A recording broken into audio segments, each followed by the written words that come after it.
Good morning. Just wanted to talk a little bit about the topic uh, chaos, terror, rage, and despair, and how we could actually, or how I could, or my experience and how I've dealt with this particular topic. As I said before, I've been working in the field of addiction uh, in the social service field, actually, for over 30 years, actually. And uh, group development and facilitation has been a major part of my life's work. Uh, Before I was licensed or credentialed, and after, I think my group work started as probably ironically as while I was maybe incarcerated as a kid, and as an adult. I gravitated toward group work, working with people. People gravitated toward me, I should say, to help with as instrument of healing.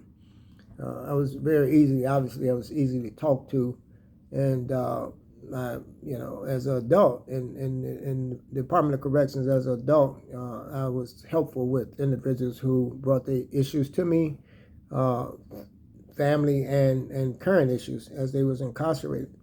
So I've worked in 12-step groups. Actually, I need to say that I'm in recovery for the past 35 years from alcohol and drug use. Uh, Church groups, in my church home, work groups, and after college, as a licensed addictions and mental health counselor, uh, worked in treatment groups, serving addicts and mental health patients, primarily marginalized in the marginalized community, and kind of jokingly myself and I met Marsha actually while working in the trenches, and so what they talked about at that time, we were doing outreach for homeless, which they now have redescribed as unhoused individuals. We were working with individuals in downtown Chicago. Marsha was, and I was working primarily in neighborhoods with homeless individuals and housing them, and obviously a lot of them had mental health and substance abuse issues. Uh, Later, worked with various populations, uh, HIV populations, BIPOC populations, individuals with different sexual orientations, and that kind of thing. And so, in working with those particular individuals, I found that I acutely discovered that I was an agent of change, and had the opportunity to feel individuals, participants, or clients, whichever fits the need at that particular time, um, felt safe, enough to talk with me and value what I had to say, as well as being supported by me, with coping strategies. At some point, I found that participants' thinking and behaviors, personalities are shaped by cultural influences, environmental factors, and healing takes place. So, just want to kind of give you one of the things that helped me to change my worldview. Uh, like it wasn't all that they were being helped. It helped me too, to increase my knowledge on different uh, groups of people, uh, that I was working with. And I just want to kind of point out that one of the things that really had influence on me was, as I said, I came up not necessarily, I wouldn't say, some people say on the wrong side of the fence, but I was a troubled kid, come up in poverty, utilizing in a survival mode. We came from Mississippi or whatever as a kid, and at some point we moved to either Chicago public housing, or in that particular area was predominantly black area, and so what I need to say is that I went through all of this with went through this whole process as being incarcerated, educated and within that system, come home at some point, in and out of institutions, and was educated formally, went to college, and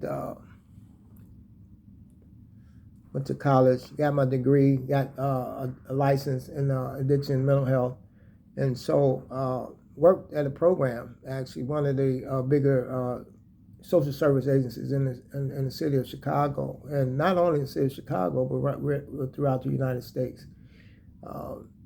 And actually, what I said that before, I met Marsha there, But so one of the jobs that I acquired, I worked myself up from like a utility person, outreach worker, to supervisor, and began to manage a program. And so one of the programs that I managed was we were given a contract, $8 million contract, to provide services for Chicago Housing Authority in Cabrini Green, which is a public housing program within the city for individuals. So that program, managing that program, I had 19 caseworkers, 6 support staff, and 4 to 5 licensed clinical social workers. And we serviced from 800 to 1,000 families in the city of Chicago.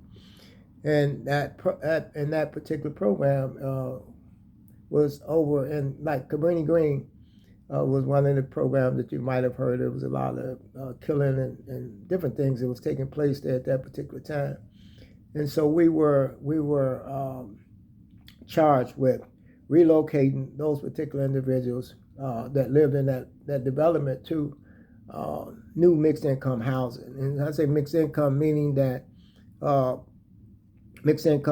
homeowners, market rate, and the subsidized units, which CHA residents had a right to return. So there was many barriers that they put up. The system put up in order for these individuals to move back into that location. So we were charged with getting these individuals ready, these families ready to move in. And some of the barriers was that they couldn't have a criminal background. They had to pass a drug test. They had to be working or in some type of training program. And the lights and gas had to be on.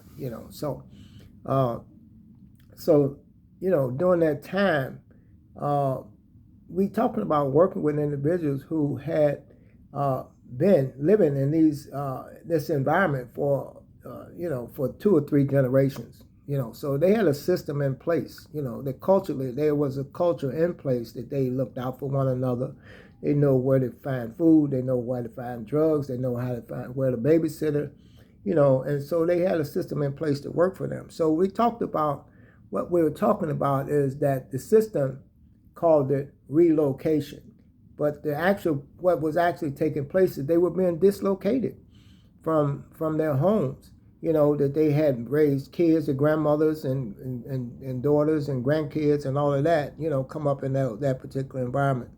So we had to work inside and outside of that particular environment. And when I say outside of, we had to cater to the system, as it was written, and so in order to bring about healing in that particular location, because we're talking about individuals being traumatized by moving out of this particular location. And so sometimes we had to use unorthodox method. I did, with sometimes, typically Black and brown people believe in God, So if I had to pray with them or whatever I had to do, in order to console them, or have them to be able to have, skills enough to manage, trusting us to move, out of that particular location. So that's what we had to do. And so, so I had to join them. If it called for me to get on my knees and pray with them or whatever, or sometimes we had to have, particular individuals had to let some of their family go that had criminal backgrounds and things like that, or couldn't pass a drug test. So that was it was quite a chore. So when we talk about despair and rage, brought about rage, and so obviously group work is very important to me, and it's been rewarding. After retirement, I transitioned from working with primarily black, brown, and sometimes white individuals, especially when I work with the HIV population, with homeless and addicted people. I transitioned to another program which had totally different clientele, and it was all white population, affluent individuals, adolescent, not necessarily, but young whites, as well as adults, and with eating disorders and other co-occurring disorders. So it was quite a shift for me to begin to work with a totally white population. And actually, I was the only white clinician there, in that particular location. And that's where I met Anjali, and we found the need that, and the fact of the matter is that there were predominantly white patients, and maybe 90%, 98% white patients and 2% people of color coming into that particular program. So we found that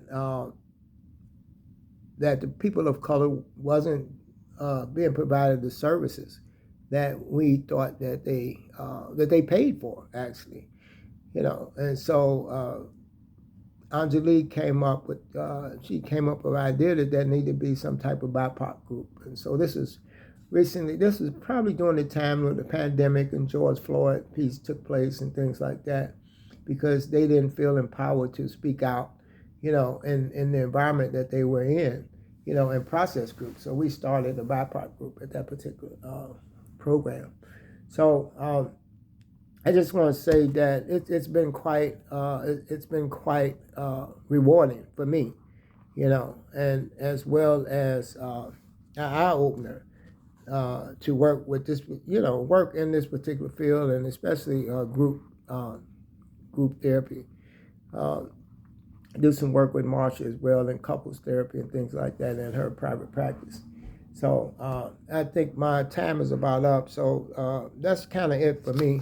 And so I'll move forward and we'll hand it back over to Marsha, who will lead us into the next piece. Thank you.